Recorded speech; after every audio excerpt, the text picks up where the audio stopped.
قبول خاطر اہل کمال فرمایا، ریاض دہر میں کیا کیا نحال فرمایا، دیا وہ نام کے پرواہ نہیں امیری کی، کہاں کہاں تیری رحمت نے دست کی۔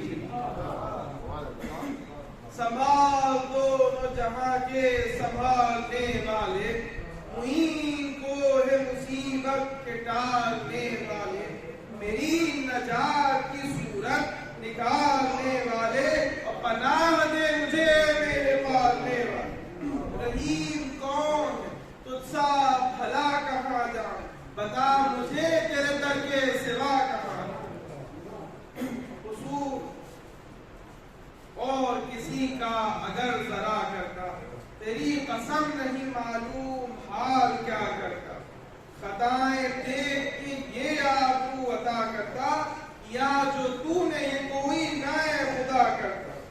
رحیم و غافر و ستار نام تیرا، گناہ گار کو بخشے کام تیرا۔ رحیم و غافر و ستار نام تیرا، گناہ گار کو بخشے کام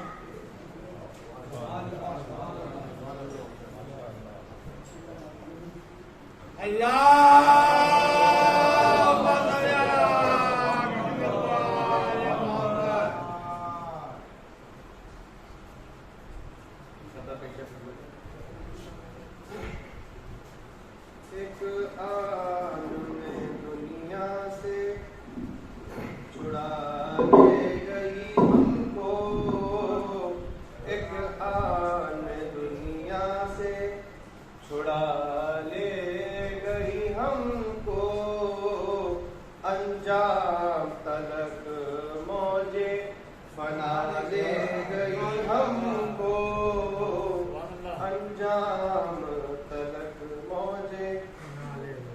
اور ممکن نہ تھا کشتی لبے فردوس پہنچتی، عباس کے پرچم کی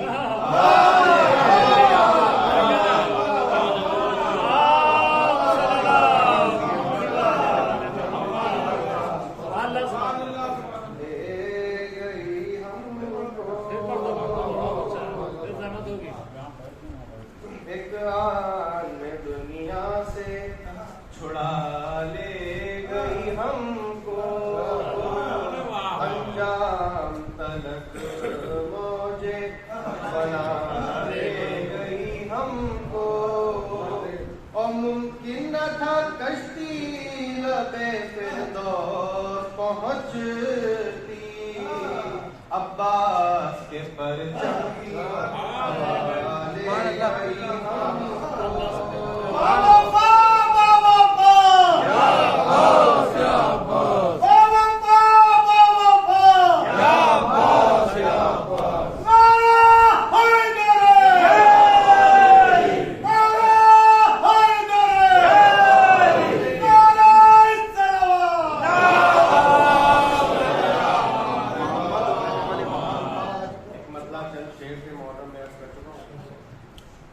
ذرا سی بات پہ زیادہ روی نہیں کرتا، ذرا سی بات پہ زیادہ روی نہیں کرتا، خدا کا شکر کہ میں شاعری نہیں کرتا،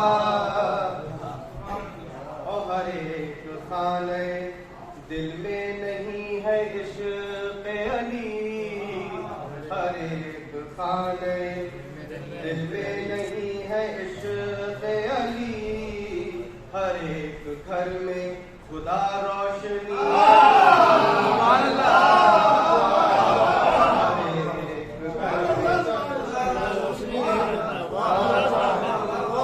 نہیں کرتا، خوشیوں کی طرح نصیری بھی مان ہی جاتے،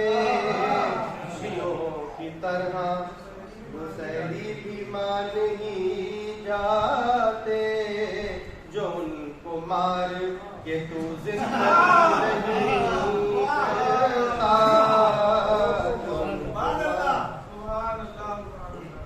اور سزا یوں دی تھی خدا نے بلا کے منکر کو عظیم مذکر ہے.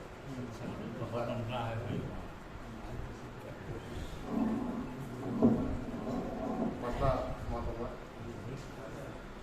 شیخی اعضا کو باعث رحمت بنا دیا. شیخی اعضا کو باعث رحمت بنا دیا.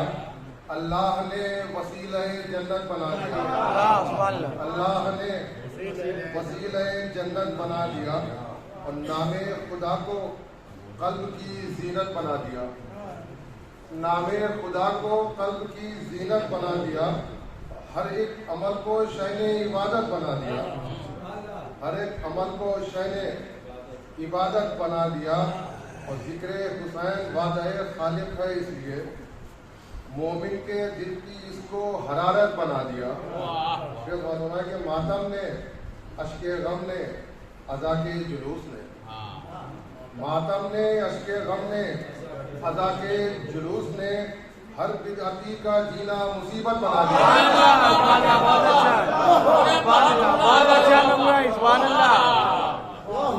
ماتم نے، اشک غم نے، اذا کے جلوس نے ہر بدعتی کا جینا مصیبت بنا دیا. کہنے کہ تلوار اس کے ہاتھ میں ہوتی تو ہوتا کیا. تلوار اس کے ہاتھ میں ہوتی تو ہوتا کیا. اپنی نظر کو جس نے قیامت بنا دیا. اپنی نظر کو جس نے قیامت بنا دیا.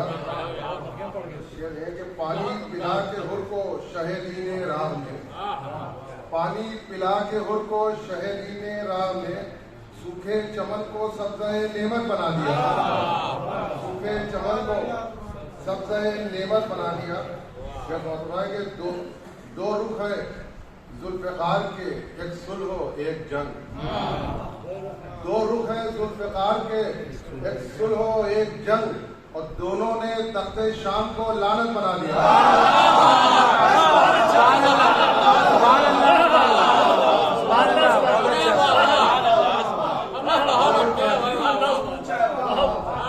دو رخ ہے ذوالفقار کے، ایک صلح و ایک جنگ. دو رخ ہے ذوالفقار کے، ایک صلح و ایک جنگ. اور دونوں نے تخت شام کو لعنت بنا دیا. دونوں نے تخت شام کو لعنت بنا دیا. یہ دیکھیں مولانا صاحب کے فرش عزائے شاہ کی عظمت پر میں نثار. فرش عزائے شاہ کی عظمت پر میں نثار. اور کتنی عداوتوں کو رفاقت بنا دیا. کتنی عداوتوں کو رفاقت بنا دیا. اور یہ وشے بطور خاص دیکھیں مولانا کہ زہرا سے وعدہ کر کے خدائے رسول نے، زہرا سے وعدہ کر کے خدائے رسول نے اور سرور کے غم میں رونے کو غیرت بنا دیا. سرور کے غم میں رونے کو غیرت بنا دیا. اور مرسل نے حشر تک کی حفاظت کے واسطے، مرسل نے حشر تک کی حفاظت کے واسطے اور شیخ و امین دی کو امانت بنا دیا. شیخ و امین دی کو امانت بنا دیا. اب تیرے ستم کے بدلے تبسم کو دشت میں، تیرے ستم کے بدلے تبسم کو دشت میں موجز نما کے لال نے حیرت بنا دیا. موجز نما کے لال نے حیرت بنا دیا. دیکھیے کہ موجود کیے شیر علی نے فرات پر، موجود کیے شیر علی نے فرات پر ہر لمحہ شامیوں کا قیامت بنا دیا. ہر لمحہ شامیوں کا قیامت بنا دیا. اور دستے دعا سے پہلے ہی سرور نے روئے جون، دستے دعا سے پہلے ہی سرور نے روئے جون حسن و جمال سے بھری صورت بنا دیا. حسن و جمال سے بھری. یہ بطور خاص کہ ہر شعبہ حیات میں کام آئی کربلا. ہر شعبہ حیات میں کام آئی کربلا. ایک دن کو شے نے سب کی ضرورت بنا دیا.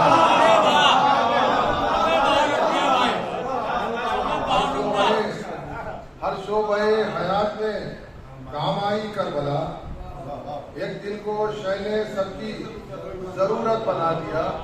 بھائی تصویر کا شعر سر مقصد ہے کہ لو مجلس حسین میں زہرا بھی آ گئی, لو مجلس حسین میں زہرا بھی آ گئی اور فرش ازاں نے گھر میرا جنت بنا دیا.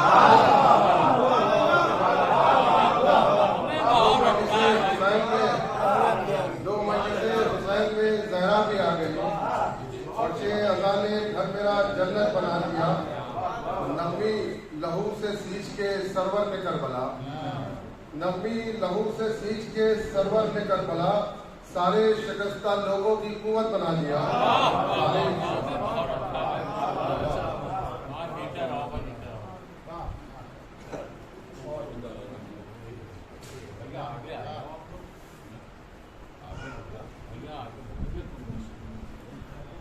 زہرا وہ مصطفیٰ کا دلارا حسین ہے. میری والد کا نام ہے. زہرا وہ مصطفیٰ کا دلارا حسین ہے اور عین حق کی آنکھ کا تارا حسین ہے, اور عین حق کی آنکھ کا تارا حسین ہے. تھی فکر مجھ کو مصرعِ آخر کی اے گوہر, آئی ندائے غیر ہمارا حسین. سبحان اللہ. آئی ندائے غیر ہمارا حسین ہے.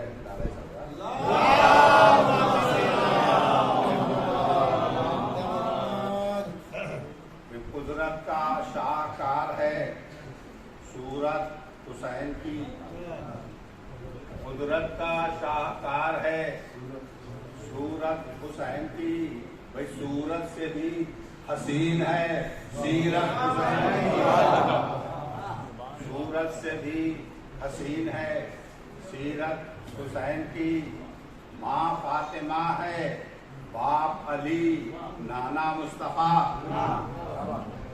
ماں فاطمہ ہے باپ علی نانا مصطفیٰ. بھاری ہے دو جہاں کا نجابت حسین کی, بھاری ہے دو جہاں پر نجابت حسین کی. اور گودی میں نانا لے گئے روزے مباہلہ, گودی میں نانا لے گئے روزے مباہلہ. بچپن میں بھی تھی حق کو ضرورت حسین کی, بچپن میں بھی تھی حق کو ضرورت حسین کی. شعر سنیے کہ انکار تھا یزید کی بیعت سے, اس لیے انکار تھا یزید کی بیعت سے, اس لیے خود بیعت رسول تھی بیعت حسین کی, خود بیعت رسول تھی بیعت حسین کی. 40 دن اٹھانا جنازہ کیا ہوا, اٹھتی ہے شہر شہر میں تربت حسین کی. اور دنیا رزم و بزم میں اللہ آج بھی, دنیا رزم و بزم میں واللہ آج بھی سکہ حسین کا ہے حکومت حسین. سبحان اللہ. دنیا رزم و بزم میں واللہ آج بھی سکہ حسین کا ہے حکومت حسین کی.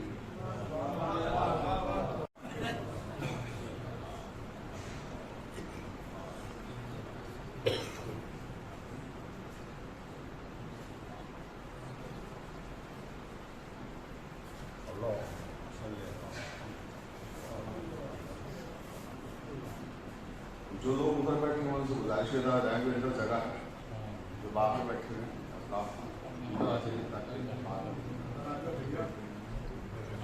باہر والے لوگ ولا قوة إلا بالله العلي العظيم. أعوذ بالله من الشيطان اللعين الرجيم. بسم الله الرحمن الرحيم. الحمدللہ رب العالمین والعاقبۃ للمتقین والجنۃ للمطمئنین والنار للملحدین والصلاة والسلام علی مولانا ومولا الثقلین ابی القاسم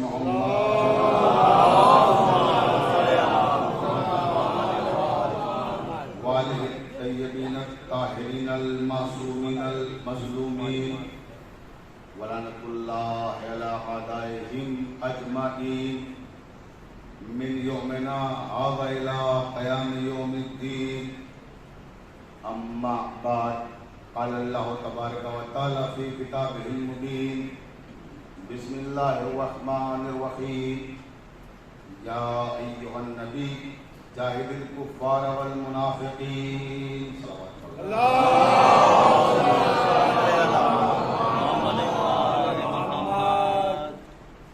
واجب الاحترام سامعین اکرام محبان اہل بیت علیہم السلام، یہ کائنات اور اس کائنات کا ذرہ ذرہ محمد وآل محمد علیہ السلام کا مقروض ہے. اب اگر آپ کے لوح زمین پر بھی آل محمد علیہ السلام کے احسانات میں سے کسی معمولی سے احسان کا کوئی معمولی سا نقش مرتسم ہے تو اتنی بلند صلوات پڑھیں جتنے آل محمد آپ کے ذہنوں میں بلند ہو سکتے ہیں.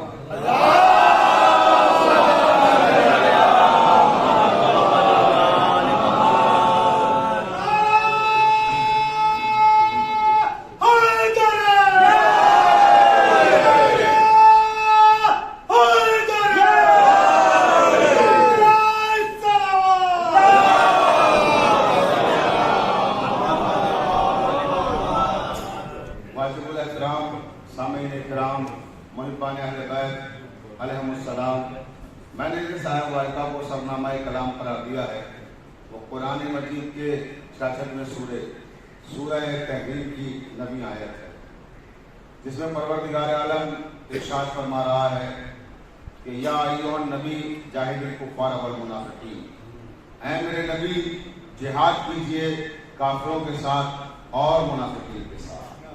میں نے اس آیت کا انتخاب اس لیے کیا ہے کیونکہ میں آج جس موضوع پہ گفتگو کرنا چاہتا ہوں وہ ہے اسلام میں جہاد کا تصور.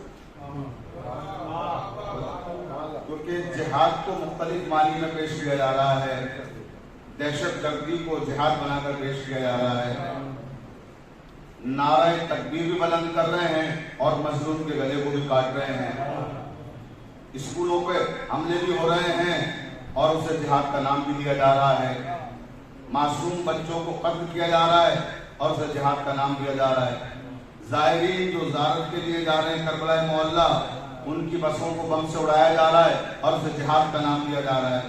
تو آخر جہاد ہے کیا؟ جہاد کا کانسیپٹ کیا ہے؟ جہاد کا تصور کیا ہے؟ اسلام جہاد کسے کہتا ہے؟ یہ بس انشاءاللہ اپنے محدود وقت کے اندر عرض کروں گا اور گفتگو تمام کر دوں گا کہ آخر جہاد ہے کیا اور جہاد کا حکم کب آیا اور کس موقع پر آیا. توجہ چاہتا ہوں اپنے تمام سننے والوں کی. اللہ نے کہا کہ میرے نبی جہاد کیجیے. کس کے ساتھ کیجیے؟ کافروں کے ساتھ اور منافقین کے ساتھ. پیغمبر اسلام نے 82 جنگیں لڑی، 82 غزوات ہیں چھوٹے بڑے سب ملانے کے بعد جو پیغمبر اسلام کی زندگی میں لڑے گئے. 82 غزوات میں پیغمبر اسلام کا حیثیت سربراہ کے موجود رہے. آیت نے کیا کہا تھا کہ یا ایھا النبی جاہد الکفار والمنافقین، اے میرے نبی جہاد کریے کافروں کے ساتھ اور منافقین کے ساتھ.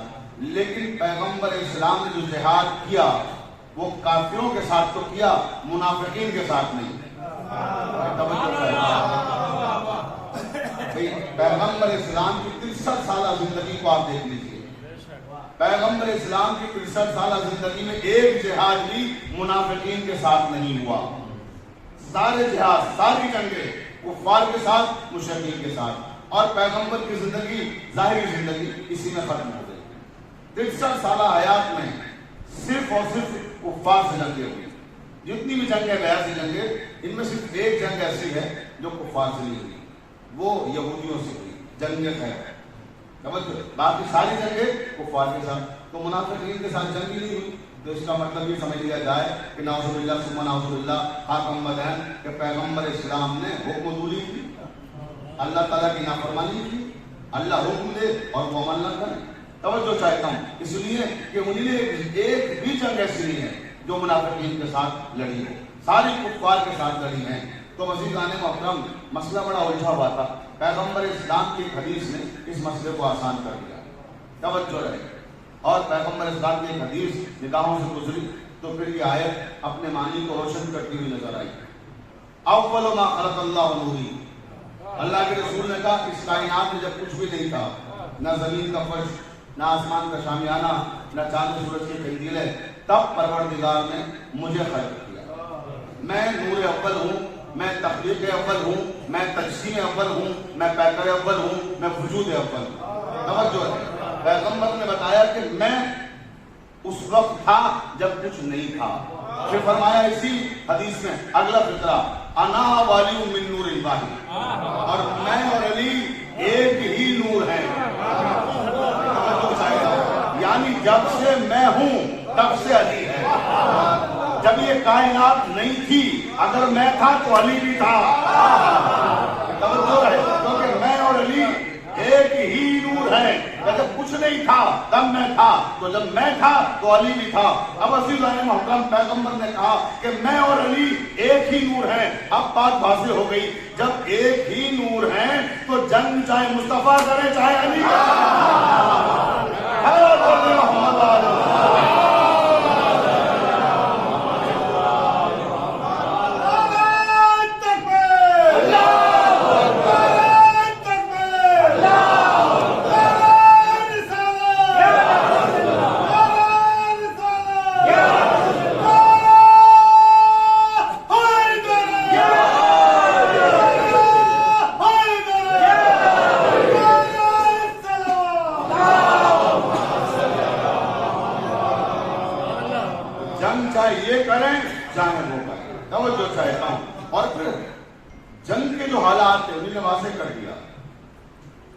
جنگ چاہیے کریں چاہے وہ کریں، بات ایک ہی ہے۔ اس میں کہ جو 82 جنگیں ہیں ان میں کوئی بھی جنگ آپ مجھے بتائیے جس میں رسول خدا نے تلوار چلائی ہو؟ توجہ چاہیے بھائی، ٹھیک ہے موجودی تو ہے نا، تلوار کی جنگ میں چلائی ہے؟ تلوار تو آپ نے تب بھی نہیں چلائی جب آپ پر خود حملہ ہو گیا۔ میدان احد میں پیغمبر اسلام زخمی ہو گئے، رخسار زخمی ہوا، پیشانی زخمی ہوئی، دندان مبارک شہید ہو گئے، تب بھی آپ نے حملہ نہیں کیا اپنے مخالف پر۔ سامنے کھڑے ہوئے لوگ پتھر مار رہے ہیں مگر پیغمبر ان پر حملہ نہیں کرتے۔ کیوں؟ وما ارسلناک الا رحمۃ للعالمین، ساری کائنات کے لیے رحمت بن کے آئے۔ میں کہوں گا میرے پروردگار جب ساری کائنات کے لیے رحمت بنا کر بھیجا تھا تو ضرورت کیا تھی یہ کہنے کی کہ یا ایھا النبی جاہد الکفار والمنافقین؟ حکم جہاد کیوں دیا؟ تو جس سے جہاد کرانا تھا اسی سے کہہ دیتا، یا ایھا النبی کی جگہ کہہ دیتا یا ایھا العلی۔ توجہ چاہتا ہوں، لیکن نہیں کہا، نبی کو کہا ہم نے۔ اور پھر ایک جنگ بھی اس میں پیغمبر اسلام نے نہیں لڑی۔ ان 82 جنگوں کا فاتح کون ہے؟ ایک ہی ذات ہے، اور وہ ابو طالب کے بیٹے علی کی ذات، جن نے 82 جنگیں فتح کی۔ توجہ چاہتا ہوں جانے محترم، اور جو منافقین سے جنگیں لڑی وہ کون سی جنگیں ہیں؟ وہ جنگ جمل ہے، وہ منافقین کے ساتھ جو وفات پیغمبر کے بعد ہوئی۔ جنگ صفین ہے منافقین کے ساتھ، جنگ نہروان ہے منافقین کے ساتھ۔ تو یہ ساری جنگیں چاہے کافروں سے ہوں چاہے منافقوں سے ہوں، لڑی کس نے؟ علی ابن ابی طالب نے۔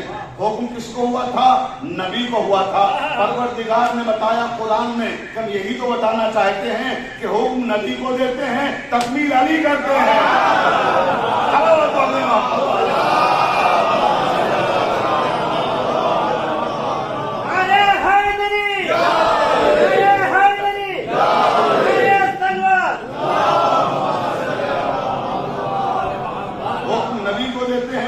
تکمیل علی کرتے ہیں۔ اللہ کے رسول نے بھی کہا یا علی، آپ نے 82 جنگیں لڑی، یہ تو بعد کی جنگیں نا، اور جو بعد میں لڑیں گے ان سب کا اجر میں آپ کو نہیں دے سکتا، اجر دے گا اللہ۔